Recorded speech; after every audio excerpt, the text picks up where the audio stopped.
You know, on my personal channel, a couple of seasons ago, I did a Fenerbahçe tactic. Got fired right at the very end. So we're looking at Beşiktaş today. Let's take a look. Yes, this is a Beşiktaş tactic for the 23-24 season. There are a couple of images at least of the tactic itself that we'll show you in just a minute.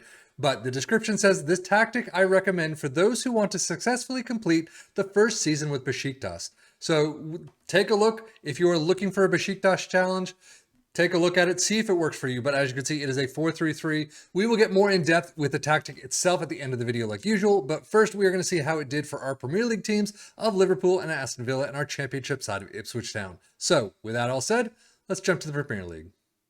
So yes, I know this is a Beşiktaş tactic. This is made for the team itself. This is not made for a Liverpool or Aston Villa or a Championship side of Ipswich Town. But why are we testing it with these? Because I like to take tactics. I like to try the plug and play factor, see what happens with our teams and see where they end up. No, it may not be a full-on serious look at these teams, but sometimes you do find that gem that a Liverpool, Aston Villa, whomever else might be able to use very well, and it might not be geared specifically for those teams. That's why I do this. So right now we can see Liverpool and Aston Villa in 4th and 5th. Aston Villa actually doing fairly well in this. So if you're looking for a tactic for Aston Villa, this is a good place to start. This is kind of why I do it. Liverpool, on the other hand, 4th place, not the greatest, usually coming in around 2nd, 76 points, not the greatest either. Their goal tallies aren't the greatest either. So overall, it's kind of a mixed bag so far.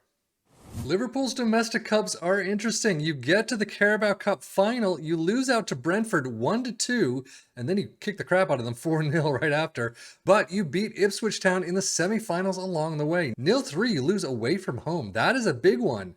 And then you come back to Anfield and you kick the ever-loving crap out of them 6-1. But you get to the Carabao Cup final. It didn't end up working, but 1-2, runner-up, not bad. FA Cup quarters though, Chelsea 0-2. There you drop out as well.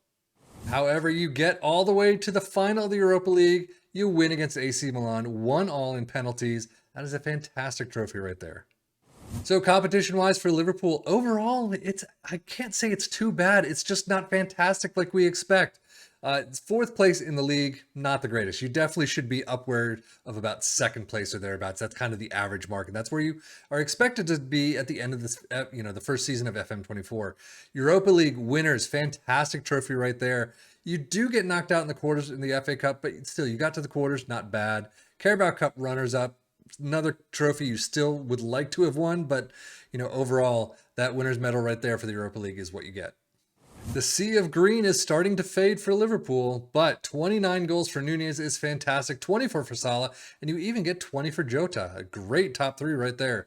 Assist-wise, 15 for Szoboszlai, Tsimikas with another 10, not bad, and then average rating 7.32 for Salah. Aston Villa's role in the domestic cups, unfortunately not very good. Carabao Cup 3rd round against Southampton, you're out immediately, and then the FA Cup 5th round against Tottenham. But with only one real blemish in the Europa Conference League, you get to the final, you win the final against Freiburg 4-0. That's a thrashing. Not a fantastic trophy. So overall, kind of a mixed bag for Aston Villa. 5th place in the league is not bad. 74 points, something like 70 goals or thereabouts. Not bad. We've definitely seen better, but still, not bad. Winners of the Conference League, though, is the big one right there. FA Cup, Carabao Cup, you're knocked out pretty early. Not great there. So how does it look for Aston Villa's squad? Well, 25 goals for Ollie Watkins is a fantastic mark. Zaniolo with 19, not bad there. They've got a lot in double digits, which is great to see.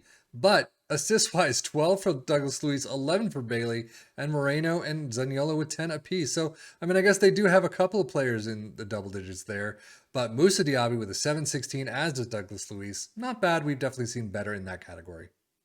Data Hub, sort of what we're used to, definitely lower than normal, but they still get above the Premier League average, which is nice to see. Aston Villa only doing it by just a little bit more than sometimes that we've seen, but not as much, and definitely not enough to actually climb the table. So Premier League stats, most goals, Aston Villa in 3rd with 71, Liverpool in 6th with only 69. That is really low for them. Fewer shots against though, Liverpool in 2nd, Aston Villa in 6th. Most possession, we got 57% and all the way down to 52 for Aston Villa. That is not great. Dribbles made, Aston Villa though in 5th, Liverpool in 7th. Best pass completion, Liverpool in 4th, Aston Villa in 6th with 88 and 89% apiece. And then most shots for Liverpool in third with 523 and Aston Villa in fifth with 495. But how did it do for our championship side of Ipswich Town?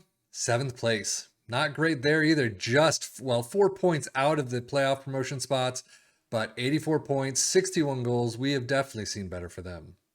Now, we saw them have a fantastic run in the Carabao Cup. Liverpool 3-0 at home for them. That is an amazing win. Unfortunately, you got the ever-loving snot kicked out of you 6-1 when you went to Anfield. That's not fun. But FA Cup 4th round, out against Tottenham 1-0. So overall, championship, 4 points off of playoff spots. Not the greatest. We've seen better. The FA Cup, it's okay, fine. But Carabao Cup got to the semis, and you just got knocked around by Liverpool. Squad-wise, it's kind of average. 14 goals for Connor Chaplin, and then all the way down to 4 for Jack Taylor. That's a crazy drop. Where's Hurst? All the way down with 3. He did not play at all. Assist-wise, 11 for Leif Davis, and that's the only one in the double digits. 719 for Leif Davis. That's a tough season to look at. Championship stats, unfortunately, they're not here much. Fewest shots against in 5th place with 382. Most possession, no. Most dribbles in 8th place with 728. Best pass completion with 89%. Not bad there, but most shots for in 6th with 537. So let's just dive in and take a look at the tactic itself. We start with a sweeper keeper in support, wing backs on the left and the right in support. You can see individual player instructions and they're different from both sides. Central defenders in the central spots in defend, a deep line playmaker in defend in the DM role, then a ball winning midfielder in support next to a roaming playmaker in support, inside forward in attack on the left and a winger in attack on the right, and a pressing forward in attack up front. Mentality is positive, in possession, attacking width is fairly narrow, underlap on the left and the right, passing directness is shorter, tempo is slightly higher, whip crosses and be more expressive.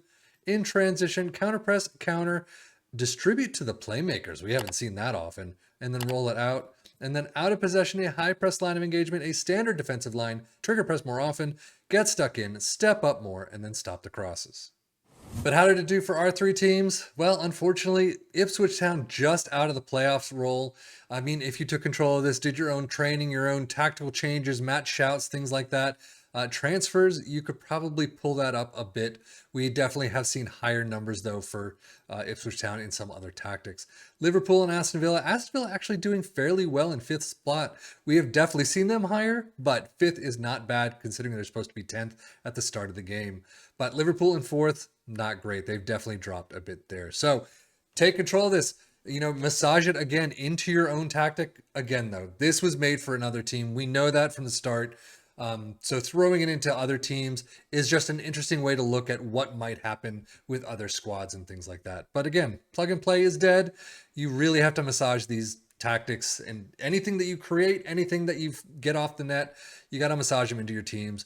Get your team squads to gel into those roles and how you want to play it. But for this, it was okay. But that's it for me, Safi and FM, for the Football Manager blog channel, saying thank you as always for watching. Take care and enjoy.